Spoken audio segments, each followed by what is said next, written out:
What? There you go. Hi, Monica said she can see and hear. Yay. Good thing we weren't We talking did- about anything We did inappropriate. something right. Okay, here we are. And I think this little box has to go away because I think people can see that. No, I can't see what I want to see. It's just got Just the screen. Okay, good. Can you see the chat box on your phone No. in case anybody asks questions? I don't know if you can make it to where you can see it. I have it pulled up, but I think I have to move it. I move it down like that. I think I can see everything I need to see. Okay, here we are. Welcome to our have lots of ideas for what we're calling this. It's a monthly nutrition talk. Also, sometimes refer to it as a seminar, nutrition seminar, free nutrition seminar. Also, I like the title Lunch and Learn since we always seem to do them at 12 o'clock, but I got to find some consistency with a name. And we're also going to try and be more consistent with what week out of the month these things happen. And we're on a roll. Yeah. I'm pretty sure we had a talk in October and November, We've done and here we are in everything. December. We may have done one in August too. I don't remember. So. But look at us being consistent. Proud of us. But today, let's get to the topic at hand so we don't take your whole day. And when people watch this back, I don't want it to be relative to only the time that we're talking about. Like if you're watching it, and I was going to wear a Christmas shirt today, and then I was like, no, that's dumb. This will be on YouTube and people will be watching it in June and be like, why is that girl wearing a Christmas shirt? And it's good to refer these back to clients. Yes. Yeah. To send them back. Dina sent one back to a client this week that was struggling with sugar. So today the topic is 3 things that may be slowing your progress in the gym and 1 thing that you can do to overcome that. I am Jennifer. And this is Dina. Y'all can actually see her today.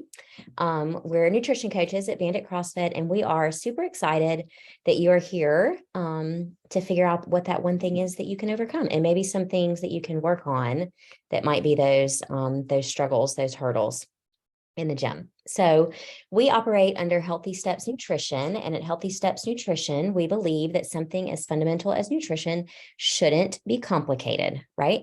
We also are a CrossFit gym. So, we also believe that nutrition is the foundation of everything that we do in the gym. We have to have good nutrition as the base, and then we kind of build on that as we go. Just curious, you can put in the chat box, do you ever feel like you're not making progress in the gym? I feel like we have all been there. Dina had a story on her Instagram today or yesterday about trying to gain muscle and being so frustrated because it's not coming. Genetics plays a lot into the way we gain muscle too. So sometimes it's not always the things that we're doing, but just imagine if you weren't doing all the things, in our age, but if you weren't doing all the right things too, then you probably would be in a situation where you're losing muscle mass. So sometimes even just maintaining where we're at is good. Did you know that you lose like 3% muscle mass, 3 to 5% per decade? That's crazy. Like that just. Yeah. It's a little scary. We were trying to hang on to every bit that we can. I think we've all been there when you join a gym or you start working out and a month or so has gone by and you feel like you're not gaining any ground or you're not seeing any improvements. So we're going to talk today about why that may be and what you can do to improve it so that you don't find yourself feeling stagnant in that place again. I think a lot of people, maybe some people are watching this today that are looking at getting back into the gym, thinking about those New Year's resolutions and stuff. And so this will be a good foundation Or of even just some things to even be a little more mindful of. Maybe your progress is great and that's great, but there are always things to work on and to focus on and be mindful of. Yeah. So if you're watching this, then that means that you registered for this talk. That's the only people that are watching it live right now. So you should have access to the workbook. And if you look on that first page of the workbook, there's a place where you can kind of write out what habits you've already established. And then a place where you can write what you feel you currently need to work on. And then a place where you can write areas that you want to dive in the future. And there's also that little holistic circle there of all the different aspects just of our wellness and mindset and everything. So looking at that, y'all can kind of fill those in. And hopefully there's a place when we post this later that we can link a workbook to be figured out later, hopefully. Healthy Steps Nutrition has helped over 40,000 people all around the world can take control of their health. These are just some of their incredible stories of just everyday people that have started a journey and seen it through to the end. You know, this journey is not like we have these and we have these and we have these and we have these. I don't think we ever really have an end though. You know, No. there's always something to work on or focus on, and we're the worst. We're never satisfied. Yeah, for sure. And while we say we like to make this simple, just because it's a simple process doesn't mean that it's an easy process. First, you have to figure out what's holding you back from reaching your goal. And for a lot of us, I think that's lack of consistency, just in general, in the gym, in your nutrition, in your sleep, in your stress levels. Inconsistency can originate from common barriers that a lot of us face. Many Americans, us included, live very fast-paced lifestyles that make it feel nearly impossible to stay consistent with all the things we know that we should be doing. However, we have kind of found a way that we make it work. We have to. We do. We have to. So we always get through. We do. We always manage to keep the things that are important consistent for the most part in some way or another. And I think that's just because we're mindful. Yes. I think when you make something a priority or it's important to you, then you start being more consistent with it. But you have to really hone in on what it is. Yeah. So I want to tell you this little story about, it's an HSN client. Her name is Lori. Started like most everybody else. She was unhappy with how she looked and how she felt. That's how I started, even though I said I was just perfectly fine being fat, happy, and married. This led to her getting a gym membership. She started to go 4 to 5 times a week, but after a few months, she stopped seeing any forward progress. She was starting to feel more tired and even weaker on most days, which led to feeling frustrated. So she started skipping workouts, which she reached out for help though and signed up for a free intro with one of HSN's nutrition coaches. And the rest is history. Now she's a coach working in a gym. That's pretty awesome. And I think that's kind of the story with most of us. We're frustrated. We start working out. We get frustrated because we do it all the time and maybe we're not seeing progress, and you reach out for more help, and then you have a coach and you have accountability. When a lot of people start their journey is the progress happens so quick and you're like, oh, wow, this is easy, you know, but it does kind of level off, and that's when you have to dig a little deeper. Yeah. And I think most of the time we don't realize like the other things that have compounded when we start there. And like, we think we're doing all the right things. This happened to me with my nutrition over like the last 2 years. It's like, I was doing the same things. I felt like I was eating the same food and I was working out all of the same classes and all of the same times a week. But my sleep was going away and my stress had increased dramatically. Lifestyle, just some things, you know, like kids graduating from high school and stuff like that was happening. And had to dial it back in, started having to weigh and measure my food again because what I thought I was doing was not actually what I was doing, and started sleeping more and focusing more on my stress. And wow, it works. It works. Okay. So just like Lori and me and Dina and everybody else, we can relate to wanting to be more consistent in the gym and see progress. In order to do this, we need to address the 3 things that might be slowing your progress. Those 3 things are lack of sleep, lack of sufficient energy intake, and that is in your nutrition. We are intaking energy. Food is fuel. Okay. And then just lack of consistency. So let's dive into those 3 barriers and talk about ways that we can overcome them. So number 1, lack of sleep. Did you know that it is recommended that healthy adults need between 7 and 9 hours of sleep each night? Okay. If we are getting less than this multiple nights a week, we are not going to have enough energy to keep us going through our workouts. Not to mention the lack of recovery and hormone disruption that comes with lack of sleep, not getting enough. So here's a little example. have a lot of people tell me that they only need 4 hours of sleep. They've been doing 4 hours of sleep for so many years. It's just fine. It works for me. Yeah, if I get more sleep, I feel terrible. Well, guess what? That's because your body is like, oh, give that back. Let me catch up. You may not realize it, but lack of sleep will have an effect on your ability to handle stress, food cravings, exercise, and your recovery. When you don't sleep, your cortisol level is elevated. And then also leptin, which is the hormone that tells your brain, hey, I'm full. That leptin level goes down. And I always forget how to say this word, ghrelin hormone that makes you hungry is increased. So your brain's not getting the message that you're full. And the other hormone is telling me that you're hungry all the time. So we eat more. And you're also stressed. The stress hormone, cortisol, is increased, and that makes it hard to lose weight. So it's just kind of a recipe for disaster as far as your hormones are concerned when you don't get enough sleep. Who knew that sleep regulated everything that it does? I know. Initially I had always thought, well, sleep was recovery. Yeah. But why is sleep recovery? Yeah. Yeah. Yeah.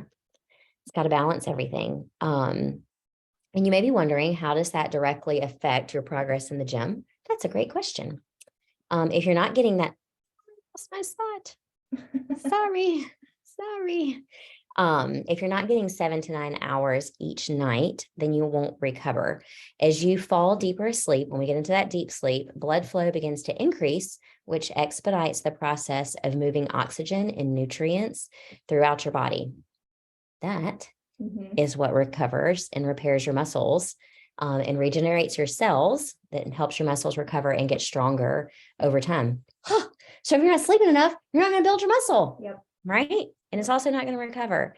They also say that deep sleep is linked to the release of growth hormones. And that is important because growth hormone stimulates muscle growth and repair, as well as it burns your fat. It's magical. You're getting enough sleep. That sleep regulated hormones as much as it does. Yeah. And the hormones control every single thing in your body. Yeah. From you being hungry to not being hungry to feeling full. Right. And getting adequate sleep can reduce your cortisol levels, which is a stress hormone that affects your metabolism. Also inflammation too. So getting enough sleep can reduce inflammation. So it is super important that you're getting enough sleep. So if sleep is something that you struggle with, let's talk about 3 things that we can do to help with the lack of sleep. Tip number 1 is to set a sleep-wake cycle. That means going to bed at the same time every night and waking up at the same time every morning, even if it's a weekend. That's probably where I need to make a note. I need to still go to bed at 10 p.m. on Friday night, and I need to still wake up around 6 a.m. on Saturday morning. Well, I don't like that game. Most everybody has an iPhone now, and I'm sure this feature is probably on Androids too, but you can set it. Yeah. Where it like ding ding. Yeah, and you know what? It also gives you like the alarm when you use that. It's such a friendly alarm. It's like do, do, do, and it slowly gets louder, and it's not annoying to wake up to. It's so nice. They're like, that's what's in Charlotte's room, and I can hear it all the way in my room with the door closed. However, she just sleeps right through it. Doesn't even hear it. Okay, so having a set schedule as part of your day gets your brain and your body in the routine of sleeping for the right amount of time that your body needs. So setting that sleep schedule, waking up and going to bed at the same time is important. It is very tempting to skip sleep when you're working or studying or socializing or exercising, but it's very, very important to treat sleep as one of your main priorities. If you're one of those people that says, I function just fine on 4 hours of sleep a night, highly encourage you just to gradually increase your sleep time. So start by making small little adjustments, up to an hour, maybe 30 minutes or so, until you get to where you're at least getting that 7. And then being mindful of naps too. Try to keep naps relatively short and limited to the early afternoon if possible, so they don't interrupt that bedtime routine. Tip number 2 is to optimize your bedroom when you're working on your sleep. In order to fall asleep more quickly, you want your bedroom to feel calm and free of disruptions, making sure that you have a comfortable mattress and a pillow. setting a cool temperature. My husband thinks that you should have your freezing cold, and I guess studies do show that that's better for you, whatever. I like Don't like to be have, and cold. I know everybody's different, but like a heavy blanket on me. Yeah. I don't know what it is. Like those weighted blankets, Not that weighted, heavy or just something just heavy? something heavy, like a thick blanket. Yeah, And I some thought that I would people- like the weighted blankets, but they stress me out. I know, I feel like I can't move, but Yeah. and then everybody's different. Some Yeah. people just want a sheet or, you know. You want to take out as much light as you can out of your room as well. You can drown out extra noise, like if you live in a noisy place or you've got people in your house that aren't going to bed at the time that you are, a noise machine or earplugs, or maybe even just a fan in the background or some things that people like. I have to have it completely pitch dark. Like when I did still have an alarm clock in my room, like I would cover it up with something, no lights whatsoever. And then fixing your sleep routine and your sleep hygiene, how you prepare for bed can also determine how well you sleep. So just like when you're a little kid, like you do this and then you do this and then you do this, like it's a process to go to bed. Setting aside stretching is good, but about 30 minutes before you're ready to go to bed, you try to start winding down and finding activities that bring you relaxation, like reading. Not reading something that stresses you out. Reading something for work does not count. Something pleasurable, something relaxing, something that's not stressful. Drinking decaffeinated like hot tea or listening to soft music, light stretching, all good things to do about 30 minutes before you go to bed. And then avoiding bright lights, like the blue light from your telephone is terrible, terrible. And it's same thing with the TV. So trying to turn that off and finding something else to do. Journaling is a good idea if it doesn't make you stressed out. All right, you want to take it away with tip number 2? Tip number 2 is not eating enough. Not eating enough throughout the day decreases energy levels as well as reduces our recovery. Reduces our recovery because why? What gets our nutrients to our muscles? Sleep. But if you're not eating enough, it doesn't have anything to take. If you're consistently eating fewer calories than needed, your body will start to break down muscle for fuel. No. Yes. Over time, not eating enough can mess with our metabolism and make it harder for us to lose weight as well. Back to what we said earlier about recovery and sleep. If nutrients move through our body for recovery during sleep, then what happens when there's a lack of nutrients there? It doesn't recover. It doesn't have anything. So it is so super important. If we're under eating, then more than likely we're not taking in enough protein for muscle protein synthesis. Protein is the building block for muscle. Protein is made up of amino acids that help to grow, maintain, and repair different cell tissues in the body, like muscles. So if we're not getting enough, our muscles will not get stronger. They won't. Did you hear that? If you're not eating enough, your muscles won't go stronger. Wow. Okay. Just making sure y'all heard that. Yep. Not eating enough. Got to eat enough. Us from making any progress despite hard efforts in the gym. So it doesn't matter how hard you work. If you're not eating enough, no progress. No progress. Same old, same old. In addition to a protein intake, cutting calories too low can reduce our carbohydrate intake, creating other complications within our body. And what are carbohydrates? Our main source of energy. That's what we need, right? So protein and carbs. If we cut our calories too low, we will not have enough energy to complete our workouts. And did you know that our brain needs carbohydrates for energy to function and get a good night's sleep? Huh. Hey, we got to sleep. We got to have our carbs and we got to have our protein. Yep. Important stuff. So how do we start fueling properly to reach our goals? The first solution is to plan your meals ahead. Cannot stress that enough. Doing this can help you from skipping meals or eating foods that do not support your goals in the gym. There are many different ways to prepare meals ahead of time that will make nutrition more convenient and less of a barrier when it comes to getting serious about hitting your goals.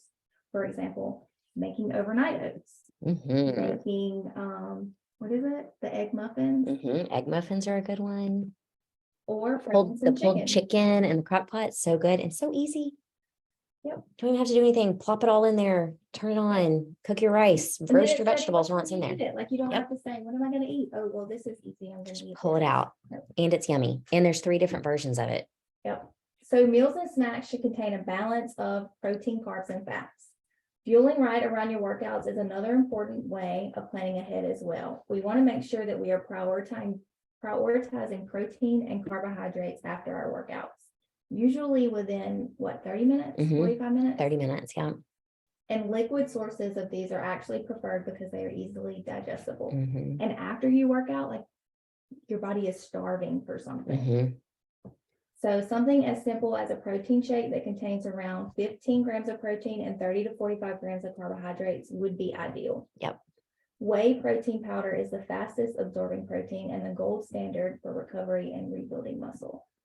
Got to eat enough. Yep. All right. So we got to sleep. We got to eat enough. And then the third thing that may be slowing your progress is lack of consistency. Let's dive into those and the barriers that we can try to overcome. A common barrier to our consistency at the gym is motivation. I love the videos that are like circling around on Instagram about motivation that like you can't like, it's just it's like a circle. Consistency brings motivation and no. So you have to be committed. And you just have to be consistent. First off, you have to set some goals. Without goals, you don't really, you're not really going to see any progress because you're just kind of flailing around. And you're not really going to know what you're going to need to get there, to get to the end, right? So setting goals will provide you with motivation to keep going, even when it's the hardest days. Motivation is also known to follow the action. By this, I mean, once you start working out, you have a greater drive to keep going. In other words, it's the success that breeds motivation. It's kind of the way it was when I was on my weight loss journey too. Like, as long as I was seeing progress, like it kept me going. You know what I mean? It's the little things. You always need something little to check off or work towards. And all those little things just and keep track of all the little victories along the way too, because that breeds motivation. A lot of times our identified barriers are really just excuses. With the help of goal setting and commitment, you will be able to overcome your barriers and excuses and find a way to make progress in the gym. I love that. Can you say that one more time? Many times our identified barriers are really just excuses. I think that needs to be a little quotey quote. I'm fixing to. Can we like stick a pin in that? With the help of goal setting and commitment, you'll be able to overcome those barriers and excuses and find a way to make progress in the gym. Let's do this together. There's a place in your workbook where you will see an area to write down your SMART goals. SMART goals stand for specific goals. That means it has to be specific, has to be something that you can measure. So like we have a starting place and then we have an end place and we can measure the progress in between. Has to be something achievable. So something that you can know when you get there and something realistic. We're not going to lose 100 pounds in 2 weeks, right?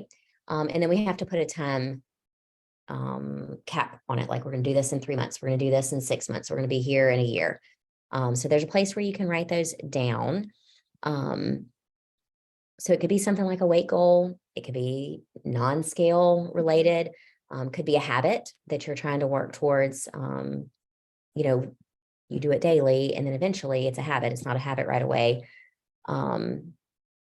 So here's an example. If you wanted to lose 30 pounds, that would be a long-term goal. Okay. One thing I know I need to work on is getting to the gym more consistently. If I'm currently only going 1 time a week, and that's even inconsistent, maybe I write down as my goal that I will work up to going to the gym 3 times a week. And I'll work on that over the next 2 months. That way, when next week I only make it 2 times, I haven't failed. I'm still working at getting there. In 2 months, I should be consistently going to the gym 3 times a week. Does that make sense? So y'all can take a few minutes and write that down, but we're going to keep going, or you can come back to it. Additionally, this inconsistency can also originate from a lack of support. A good way to combat this issue is to find a community. CrossFit gyms are also called communities. Funny. Join us. We have lots of fun. We're a good little community. There's a study that found that 95% of those who started a fitness program with friends completed the program, compared to only 76% completion rate for those who tackled the program alone. It's never good to be alone. I don't see, like, you work out at home. I don't like it. Because you have to. Yeah. But like I won't. Yeah. I won't do anything by myself. It's not fun. Too bad we don't live closer and we could work out alone together. Another study confirmed that working out with a partner significantly increases time spent exercising overall. So in other words, like if you have somebody that you're working out with, you start to enjoy that. And so you want to do it more. Right. You know what I mean? And there's somebody saying, well, are you coming? Yeah. And then you don't want to let that person down because you know that it's an important goal for them too. Another common barrier is time. Yes, time. I think we can all relate to the fact that there are only 24 hours in one day, unfortunately. Wouldn't it be nice to have more? For sure. Between the long task list and other things, it can be very difficult to find time to work out, for sure. That goes back to just like the sleep and everything else. You have to make it a priority. Yeah. It can't be something that you just wish for. And then you have to have a plan to make it work. Like you have to schedule it. Yeah. I think a lot of times, I'm kind of going off track here, but people forget that you need to make working out consistent. And that's really hard. Like for me in the evenings, it's absolutely out. I can't do it. I can't fit it in. But if I were new to this journey and I were trying to fit it in, I'm like, oh, I'm going to work out in the evening. Well, it's going to be such an inconvenience for me to get there to make that happen that it's just not going to happen at all. Yeah. Yeah. So you have to morning, lunchtime, evening. Yeah. Yeah. Whenever you can get it in. So when you're thinking about that, on that topic, like it would be unrealistic to say when you start, if time is an issue, I'm going to go to the gym 6 times a week. Right. That's probably just not going to happen. So you've got to set that number back to something that is reasonable. You know what I'm saying? If you set unrealistic goals, you're not going to create the habits around that will lead to consistency. And then that can decrease your self-confidence and how efficient it's going to be. So you really have to be realistic. And also that relates to finding your people too. That has to be realistic. Yeah. It would not be realistic for you to be my workout partner at home because we don't live close to each other. It's not going to happen. That would be unrealistic. So what is it that you should do to speed up your progress in the gym? Look how cute they are. One thing that you should do. Yeah, we should do that. Wouldn't that be fun to coordinate us jumping in the air at the same time? Easier said than done. At the end of the day, the number one thing you can do to start seeing the progress you want is to find someone who can help you build a plan while keeping you accountable and feeling supported. Exactly what nutrition coaches do. We've been having this conversation a lot that under this umbrella of a nutrition coach, it's so much more because we help our clients focus on sleep. We help them focus on, and anybody that's done a challenge with us knows this too, because they sign up for this nutrition challenge. And guess what? We ask them to track their sleep and we ask them to track their stress and to do things every day that help relieve stress. So we're an accountability partner for all kinds of things and really just helping you develop a healthy lifestyle. And nutrition just happens to be one of those things. One of those things. What's the mini? Yeah. I think on the first page of your thing, there's that circle with all the things. I want to paint that on the wall in here, but not yet because we're moving offices. So there's no point in here. We'll do it in the kids' room, which doesn't make any sense to have it in the kids' room right now. So we'll get it there eventually. But our nutrition coaches, Dina and I, and Gracie and Janice are also nutrition coaches. We want to help you reach your goals by building a realistic plan step by step and incorporating a habit-based approach to help you find long-term success. The more support you have, the more consistent you're going to be, and the more likely you will be to see success. We dive into all those areas, including sleep and meal planning, and help you get the most out of your workouts. I'm going to give you these tips too of what we focus on. I think we do this at the end just about of every nutrition talk because can never say it enough. The first thing that you can do if you're trying to start somewhere is to add more whole foods into your diet. Not take things away. Do not say stop eating this or stop eating that. Step number one is just to add more whole foods in your diet. And I say let those whole foods be green, like broccoli, asparagus, cabbage, Brussels sprouts. Yum. Okay. Next step, when you're thinking about whole foods, choosing foods that are less processed. That means they have less salt, less fat, less sugar. A simple way to start reshaping your plate is by using the plate method. And I'll just explain this to you. Half a plate of non-starchy vegetables, all those things that we just mentioned. In addition, cauliflower, peppers, eggplants, tomatoes, carrots. Cauliflower is the albino green vegetable. That's what I like to call it. It counts as a green vegetable, but it's white, and you can make things that taste like mashed potatoes out of it. It's yummy. And then a quarter of your plate. I don't know if y'all can see me doing this on here, but I'm trying to circle. Okay, there's your proteins. A quarter of your plate lean protein, so just less fat. And then the other quarter of your plate is your starchy carbs, because guess what? We need them to get energy and to help us sleep better. Good place to start. The second place to, like, once you've got those things in order, we're eating more vegetables, we're using the plate method, then you want to focus on balance. And if you're using the plate method, then you're getting balance anyways, because you're getting protein, carbs, and fat every time you eat. And then start incorporating that though in your snacks. So those meals that you have in between, or when you're just craving something, add whatever's missing. So if you're craving a sweet, add some protein to it when you have it, because you're certainly getting fat and carbs in whatever that is. And then after we've added all these things in, then we'll start to take away, and we'll just try to cut back on the sugar that we're having, because sugar is terrible. The American Heart Association recommends no more than 6 teaspoons for women, only 6 per day, and 9 if you're a guy. The average person consumes over 150 pounds of sugar a year. That's 46 teaspoons a day. So that's 40 too many that the average American is consuming. That's insane. It's not surprising, because sugar is super addictive, and it is hidden in just about every food that you buy. If you're buying your food packaged, right? I'm not talking about the sugar that's in a grape is not bad for you. It's okay. It's good for you. In moderation. Everything's good for you in moderation. Okay. Any questions? Jot them in the text box. I wonder if anybody's still here. I can't see how many people we have now. This little light is in the way. I think Monica's still on. Yep. Any questions? No questions. We'll go over these frequently asked questions in the meantime.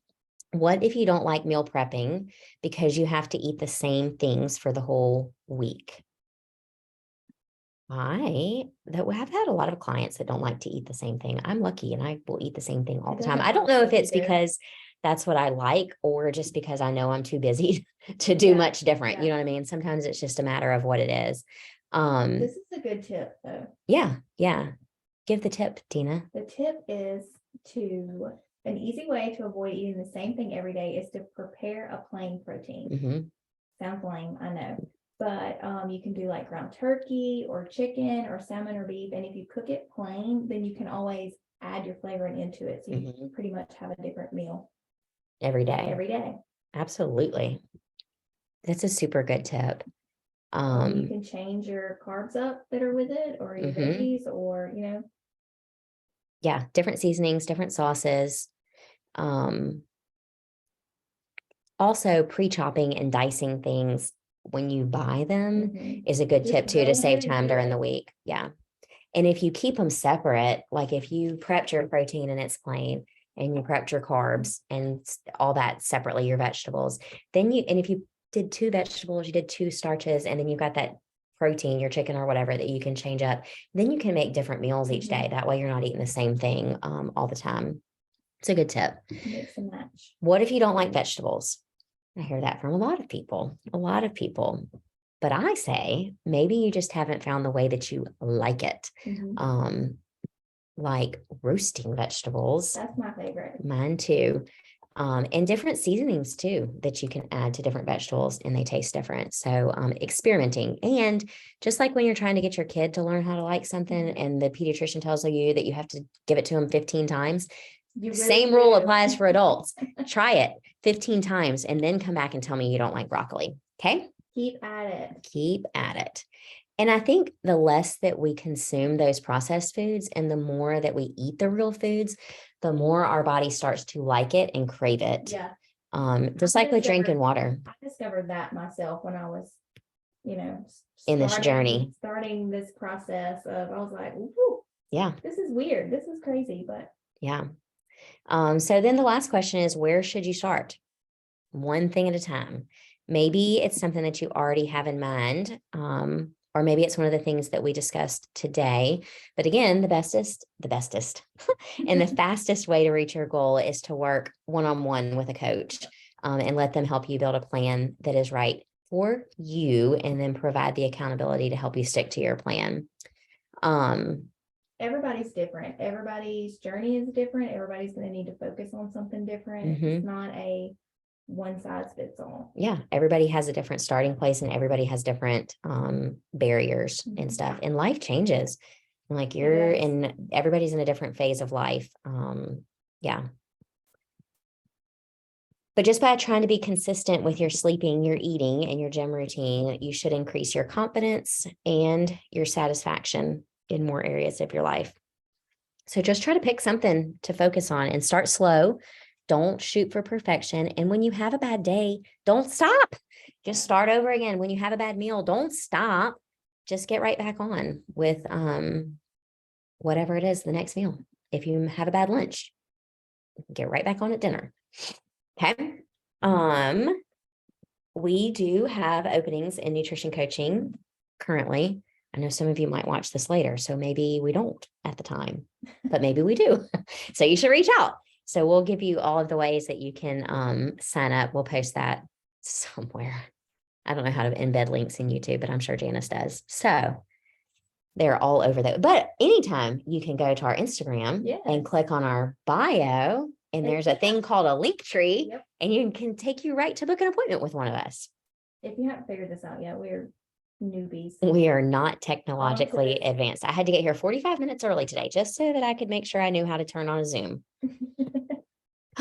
These are some of our recent nutrition. I like to call y'all nutrition rock stars, because that's what y'all are. You've reached out, first of all, and chosen a plan that works for you, and you've seen success. So Christy's done awesome lately. Christy did a Mom Fit challenge that we had here that kind of combined working out and nutrition coaching. And then she's just moved into some ongoing coaching. And Monica just did a nutrition challenge. She was actually the winner of our nutrition challenge. She's always a rock star. And Chelsea, I'm pretty sure Chelsea did her first. Is that her first challenge? I think. Yeah. That we just finished up, and she did a great job as well. So both Monica and Chelsea combined CrossFit and nutrition, because they're Bandit CrossFit worker outers here too. So congratulations to y'all. Also, a resource that I feel like I don't share enough about is Healthy Steps Nutrition podcast. There's a lot of, if you're one of those people that's in your car a lot, or you just like to listen to podcasts, add them to your list, because Nicole tackles all topics and has a lot of different people on. That's good. I think she has a lot of interviews on there with people that have done the HSN program like all over the place. So success stories and listening to other people's success stories always helps breed motivation and success in you. So there's good. And then there's also just topics, the topic of sugar or the topic of water or whatever. So take action, do something, do it on your own, reach out. We're happy to help. We're here. Can message us on Facebook, can message us on Instagram, and you can also sign up for those free intros, which doesn't cost you anything. They're free. I think that's it. Do you have anything else, Tina? I don't think we have any questions. Oh, air frying vegetables. Yes. Monica likes air frying vegetables, and they are so good. I think that's on my Christmas list, is an actual air fryer, because I don't have one. I just have it's like a toaster oven that has an air fry and a bake setting and all that. So I air fry in there, but it's like little, and there are 5 of us at my house. So mine's teeny tiny too. But I feel like if I get anything bigger, I'm not. Anyway, because I guess the purpose of air frying, like, it needs to be flat anyhow, because if it's all piled up on it. And Monica said, thanks for doing this. That's my Brussels sprouts air fried or roasted till they're crispy is super good. So, okay, I won't quit. I will quit blabbering, because I could carry on all day long. But that's for another day. So we'll see y'all in January with a new topic. I'm going to tell you what the topic is, because we were just looking it up. It has a really long name, but it'll be a really good talk.